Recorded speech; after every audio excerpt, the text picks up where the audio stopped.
When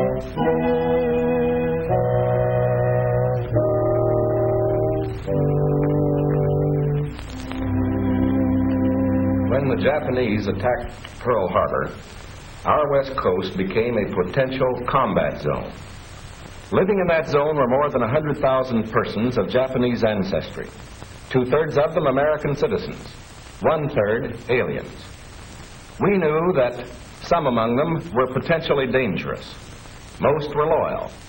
But no one knew what would happen among this concentrated population if Japanese forces should try to invade our shores. Military authorities therefore determined that all of them, citizens and aliens alike, would have to move. This picture tells how the mass migration was accomplished. Neither the Army nor the War Relocation Authority relished the idea of taking men, women, and children from their homes, their shops, and their farms. So the military and civilian agencies alike determined to do the job as a democracy should, with real consideration for the people involved. First attention was given to the problems of sabotage and espionage. Now, here at San Francisco, for example, convoys were being made up within sight of possible Axis agents. There were more Japanese in Los Angeles than in any other area. At nearby San Pedro, houses and hotels, occupied almost exclusively by Japanese, were within a stone's throw of a naval air base, shipyards, oil wells. Japanese fishermen had every opportunity to watch the movement of our ships. Japanese farmers were living close to vital aircraft plants.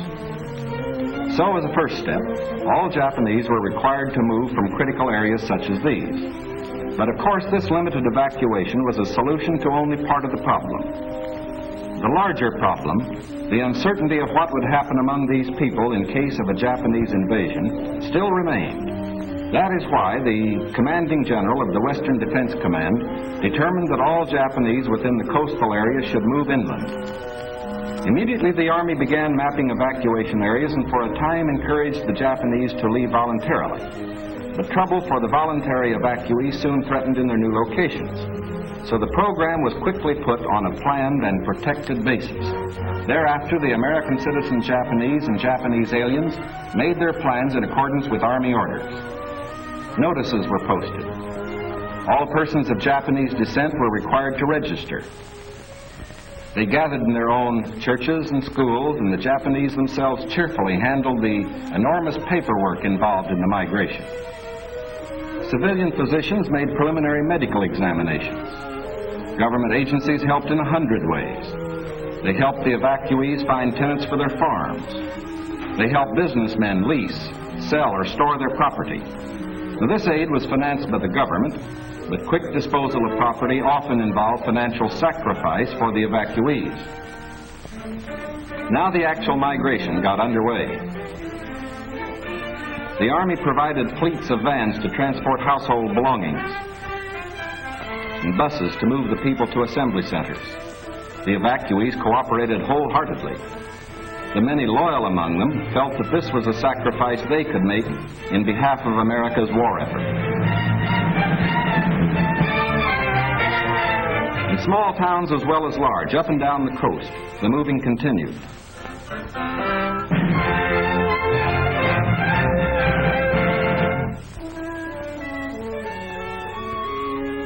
Behind them, they left shops and homes they had occupied for many years.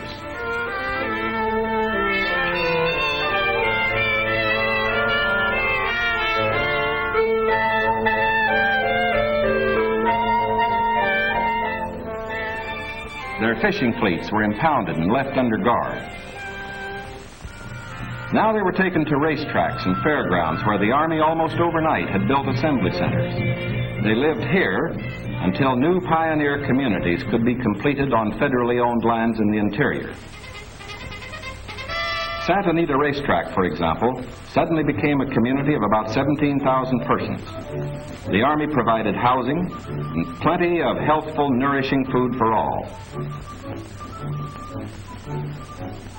The residents of the new community set about developing a way of life as nearly normal as possible. They held church services, Protestant, Catholic, and Buddhist. They issued their own newspaper, organized nursery schools, and some made camouflage nets for the United States Army. Meanwhile, in Arizona, Utah, Colorado, Wyoming, and elsewhere, quarters were being built where they would have an opportunity to work and more space in which to live. When word came that these new homes were ready, the final movement began.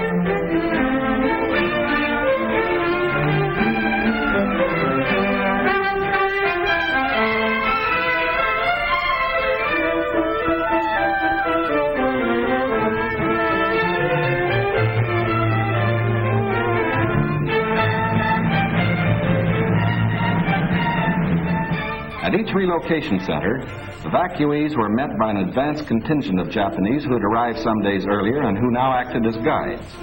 Naturally, the newcomers looked about with some curiosity. They were in a new area, on land that was raw, untamed, but full of opportunity.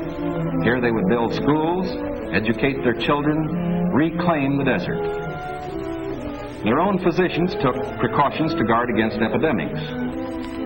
They opened advanced Americanization classes for college students, who in turn would instruct other groups.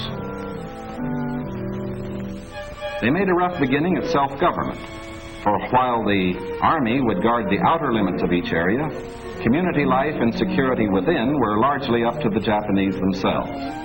They immediately saw the need for developing civic leaders. At weekly community meetings, citations were given to the block leaders who had worked most diligently. Special emphasis was put on the health and care of these American children of Japanese descent.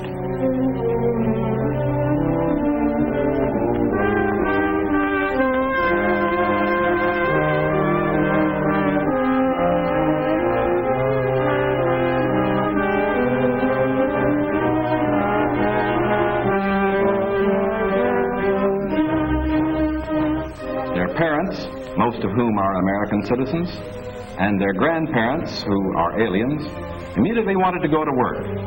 At Manzanar, they built a lath house and began rooting guayuli cuttings. The plants, when mature, will add to our rubber supply.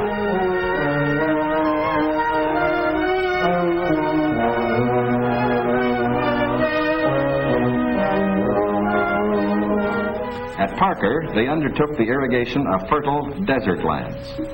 Meanwhile, in areas away from the coast and under appropriate safeguards, many were permitted to enter private employment, particularly to work in sugar beet fields where labor was badly needed.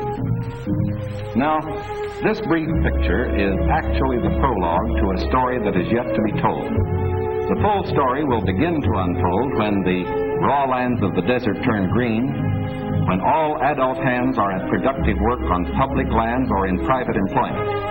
It will be fully told only when circumstances permit the loyal American citizens once again to enjoy the freedom we in this country cherish, and when the disloyal, we hope, have left this country for good.